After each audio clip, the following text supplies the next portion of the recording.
नमस्कार मंडळी, कशा आहात सगळेजण. तर आज होता शनिवार, म्हणजेच माझ्या सुट्टीचा दिवस.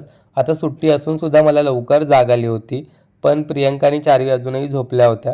रात्री झोपतानाच आमचं ठरलं होतं की उद्या सकाळी उठल्यावर आपण नाश्त्यासाठी गरमागरम कांदे पोहे बनवायचे.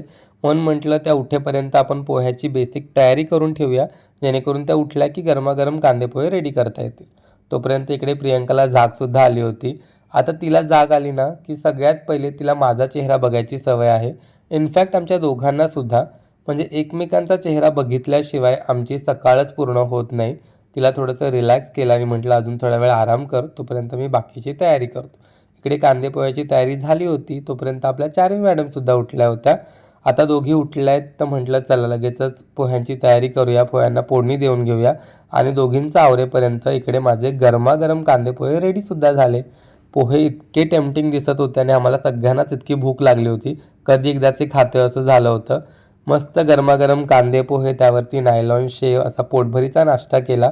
पोहे टेस्टी झाले होते हे तुम्हाला एक्सप्रेशनवरून कळालंच असेल. तर दुपारच्या जेवणामध्ये प्रियंकाने बनवली होती अंडा बिर्याणी.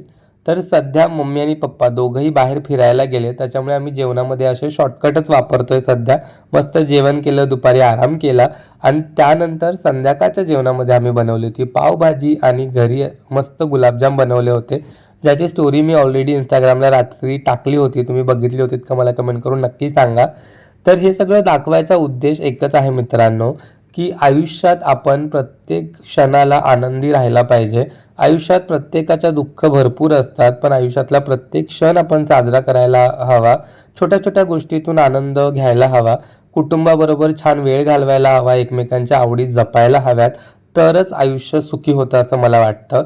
त्याच्यामुळे आपल्या कुटुंबाबरोबर भरपूर वेळ घालवा, त्यांच्या आवडीनिवडी जपा, छान त्यांच्या आवडीच्या गोष्टी करा आणि मस्त लाईफ एन्जॉय करा. कसा वाटला व्लॉग मला कमेंट करून नक्की सांगा. चला, बाय बाय.